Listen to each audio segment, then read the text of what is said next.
Hi అండి అందరికీ good morning శుభోదయం. పొద్దున్నే చూడండి మనసు ఏ విధంగా పట్టేసిందో అసలుకి. ఎంత మనసు కురిస్తే అంత ఎండగా ఇస్తుందన్నమాట. ఈరోజైతే పొద్దున్నే ఇంకా టిఫిన్ అయితే చేస్తూ ఉన్నాను పిల్లలకి. మొన్న రోజునైతే ఇంకెట్నే సేమ్ ఇంకా రాగులు మొత్తం కలిపి దోశలు అయితే చేసేసాను కదా. ఇంకా అవి మా పిల్లలకి బాగా నచ్చేలేకే రోజు ఇంక ఇదే విధంగా చేయమంటున్నారు. ఇంక అందుకని చెప్పేసి ఇంక వాళ్ళకైతే ఉదయం టిఫిన్ చేస్తున్నా. ఓ పక్క అయితే రైస్ అయితే వండేసాను. ఇంకా రైస్ అయితే ఉడుకుతూ ఉంది. మళ్ళీ పెద్ద అబ్బాయిని స్కూల్కి పంపించాలి కదా. పొద్దుగూకులు ఈ దోశలు తిన్నా వేయడని చెప్పేసి ఒక పక్క రైస్ కూడా వండుతూ ఉన్నాను. దోశలు చేసినట్టుగా పిల్లలకి పెడతా ఉన్నా. ఈలోపు చట్నీ కూడా చేసేస్తూ ఉన్నాను. కొబ్బరిను పల్లీలు వేసేసి ఇంకా కొత్త మిక్సర్ జార్ కదా. ఫస్ట్ ఇంకా అసలుకి మా ఆయన చేతే ఓపెన్ చేయించేసాను. నాకైతే చాలా భయం అసలుకి. ఇంకా అందుకని చెప్పేసి చిన్నగా అయితే ఇంక చట్నీ అయితే పడతా ఉన్నాను. మళ్ళీ ఇంకా కొంచెం వాటర్ పోసేసుకొని బాగా మెత్తగా చట్నీ పట్టేసేసుకున్న తర్వాత పిల్లలకి దోశలు పోస్తుంటే వాళ్ళైతే తింటూ ఉంటారు. ఓకేనా. ఇంకా చట్నీ కూడా మిక్సీ పట్టేసిన తర్వాత తాలింపు కూడా వేసేసాను.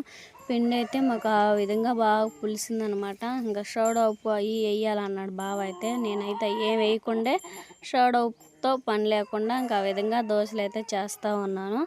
త్వరగా అయితే మొత్తం పిండి కలిపేసిన తర్వాత మళ్ళీ కర్రీ కూడా చేయాలి. ఇంటి ముందు కల్లేపోయి మొత్తం కూడా చల్లేసుకోవాలి. కొంచెం సాల్ట్ వేసేసుకొని ఒకసారిగా మొత్తం కలదిప్పుకోవాలి. ఇంకా కర్రీ చేయడానికి కూడా మొత్తం రెడీ చేసేసుకున్న. మెత్తళ్ళు, ఇంక ఉల్లిపాయ, పచ్చిమిర్చి, టమాటా ఇవన్నీ అయితే చేపలు అయితే శుభ్రంగా 2-3 సార్లు అయితే ఇంకా కడిగేసాను. ఆయిల్ అయితే బాగా వేడింది కదా. ఇంక మొత్తం వేసేసుకోవాలి. ఇంక ఇప్పుడు టైం వచ్చేసి 12-11 ఆ మధ్యలో అవుతూ ఉంది. మాకు టిఫిన్ చేసిన వెంబటనే మళ్ళీ మేము భోజనం చేస్తాము. అందుకే అసలుకి టిఫిన్ అంతగా ఇష్టపడము అనమాట. ఎప్పుడు వారంలో 2-3 సార్లు చేసుకునేది. ఇంక టిఫిన్కి అలవాటు పడితే ఇంకా బాగోదని చెప్పేసి ఇంకా కర్రీ అయితే బాగా చేస్తూ ఉన్నా. మా ఆయనతో పక్క నాకు ఆకలి అవుతుంది, 11 అవుతుంది. ఉదయం ఎప్పుడో 2 దోశలు తిన్నాను. నాకు ఇంకా దోశలు మాకు నాకు అన్నమే పెట్టు అని అంటూ ఉన్నాడు. ఇంకా అల్లం వెల్లుల్లి పేస్ట్, కొంచెం కొబ్బరి కూడా వేసేసి బాగా మెత్తగా నూరేసేసాను. ఇంకా ఆ విధంగా పచ్చివాసన పోయేంత వరకు బాగా ఫ్రై చేసేసుకుంటూ ఉండాలి. ఇంకా అదే విధంగా ఇంటి ముందు కల్లాపు చల్దామని చెప్పేసి బావకి ఇంకా కర్రీ అయిన తర్వాత భోజనం పెట్టేసి ఇంకా పని కూడా చేసేసుకోవాలి ఇంటి ముందు శుభ్రంగా. తిరుమతి గింజలు అయితే ఇంక ఉల్లిపాయ, పచ్చిమిర్చి అన్నీ వేసేసిన తర్వాత తిరుమతి గింజలు వేసేసాను. ఇంక ఇవన్నీ బాగా వేగిన తర్వాత టమాటా ఇంక ఇవన్నీ వేసుకోవాలి. సరేనా. కర్రీ అయితే చేస్తూ ఉంటాను, చూసేయండి మరి మీరే. ఏంటి అయ్యి? ఓకేనండి, రాజకుమారి నా కోసం అలిగల్ల ఎండి చేపల కూర చేస్తుంది. మెత్తల కూర ఇంటి కలిగిందో తెలియదు. వంటకి ఏమన్నా అందు కలిగిందా లేకపోతే నిద్ర చాలగా నిద్రపోలేదని అలిగిందో అర్థం కావట్లేదు. పొద్దున్న లేచి మాత్రం టిఫిన్ చేసింది. ఈరోజు దోశలు మార్నింగ్ టిఫిన్ చాలా మెత్తగా ఉన్నాయి. చట్నీ మాత్రం చాలా బాగుంది. టమాటాలు వేస్తుంది.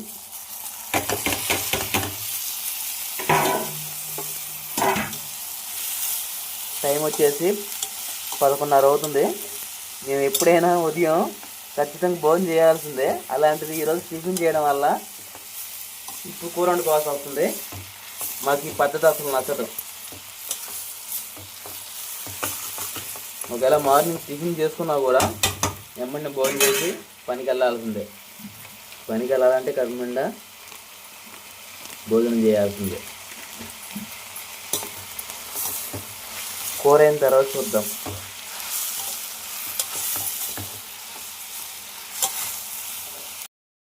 మా ఆయన అయితే చెప్పాడు కదా. నేనైతే ఇంకా టిఫిన్ చేసిన వెంబటనే ఇంకా అబ్బాయికి నిద్రపుచ్చుతూ నేను కూడా ఇంక అంతే పడుకున్నాను. మా ఆయన లేపాడు. మా ఆయన అసలుకి నేను ఉదయమే కర్రీ చేస్తుంటే ఏమన్నాడంటే, ఇప్పుడు ఎందుకు కర్రీ, దోశలు తిన్నాం కదా, ఇప్పుడు ఎవరు తింటారు, ఇప్పుడు వండమాకు అని చెప్పేస్తాడు. సరేలే అని చెప్పేసి ఇంక మా ఆయన అట్లా చెప్పాడులే, తినడేమోలే అని చెప్పేసి ఇంక అబ్బాయితో పాటు నేను కూడా నిద్రపోతుంటే, దోశలు పెట్టి అంతే ఉన్నావు, ఇంకా ఆకలి అవుతుంది, కర్రీ చేయలేదు, ఏం చేయలేదు, తెపాలకి అన్నం వండేవు అని చెప్పేసి ఒకటే తగాదాడుతూ ఉన్నాడు. అందుకని చెప్పేసి ఇంకా లాభం లేదులే, ఇంకా ఆకలి అవుతుంది అంటున్నాడు కదా అని చెప్పేసి ఇంక మా ఆయనతో పలకకుండా ఇంకా కర్రీ అయితే చేస్తాను. మా ఆయనకి అప్పటికి అర్థమైపోయింది ఈ అమ్మాయి నిద్ర లేపేలేక కర్రీ చేస్తూనే లేక ఇటు నా మీద కోపంగా ఉందనుకొని మీతో అయితే నేను కర్రీ చేస్తా ఉంటే ఇంక అటు మాట్లాడుతూ ఉన్నాడు. కింద అసలు ఏంటి అది స్టీల్ దాంట్లో కర్రీ చేసి ఇప్పుడేంది నాన్ స్టిక్ వండి పెట్టారు అనుకుంటున్నారా? మా ఆయనతో తగాదాడుతూ కర్రీ సంగతి మర్చిపోయాను. కొంచెం అడుగంటేసింది. ఇంకా అడుగంటిందంటో ఇంకా కర్రీ ఉడికిందాక వండాలంటే మాడు కంపు నూకిద్ది. మా ఆయన చేత ఇంకెక్కడ తిట్లు తింటాంలే అని చెప్పేసి ఇంకా తెపెల్లోకి ఇంకో బండిలోకి మార్చేసి వేడి వేడి రైస్ ఇంకా కర్రీ అయితే వేసి మా ఆయనకైతే వడ్డిచ్చేసాను. మా ఆయనకైతే తెలీదు కర్రీ మాడిన సంగతి. కర్రీ ఎట్టా ఉందని చెప్తాడో ఏమో చూడండి మరొకసారి.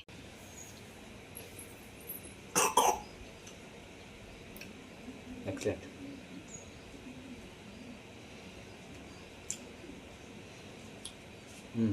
ఇప్పుడు నిద్రపోయి మా ఆయనకైతే భోజనం అయితే పెట్టేశాను కదా, ఇంకా కర్రీ అయితే కొంచెం అడుగంటేసింది.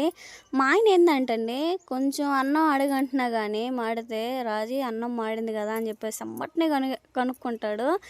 ఈ కర్రీ కూడా కొంచెం అడుగంటింది కదా ఎక్కడ తిడతాడేమో అని చెప్పేసి ఇంక చాలా భయంగా అయితే అన్నం వడ్డిచ్చేసాను.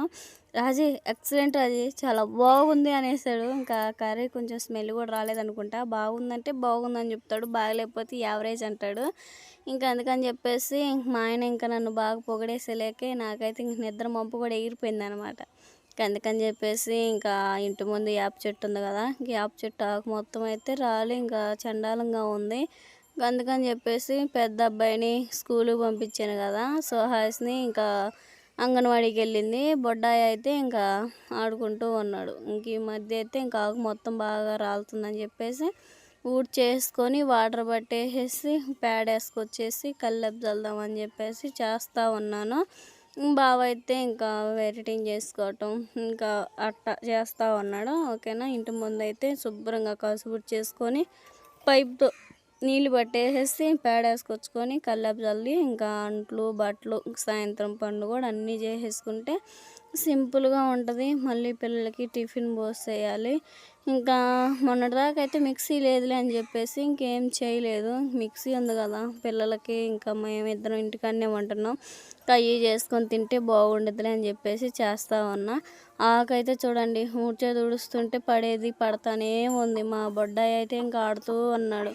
ఇంకా విధంగా వాటర్ మొత్తం జల్లేసిన తర్వాత ప్యాడ్ వేసుకొచ్చుకొని కల్లేపు అయితే చల్లుతూ ఉన్నాను. మా ఆయన అప్పుడే ఇంకా ఇంట్లో నుంచి బయటకు వచ్చి ఏంది రాజీ నేను నిద్రపోమన్నాను కదా ఏంది పెద్ద పనే పెట్టుకున్నావంటే ఇంకెక్కడ బావా అంత లేగ్గా ఉందిలే అని చెప్పేసి ఇంక నేను కల్లేపు చల్లుతుంటే ఒక వీడియో క్లిప్ అయితే తీస్తున్నాడు. ఇంక నేనంతా చేస్తున్నాను కదా ఇదంతా చూపిలేనేమోలే అనుకున్నాను. అంతా చల్లిన తర్వాత చూపిద్దాం అనుకున్నా. బావ అయితే లేసి ఇంక వీడియో అయితే తీస్తూ ఉన్నాడు. ఈ వీడియో కానీ నచ్చినట్లయితే ప్లీజ్ లైక్ అండ్ సబ్స్క్రైబ్ చేయండి. Bye bye. నెక్స్ట్ వీడియో మంచి వీడియో కలుద్దాం.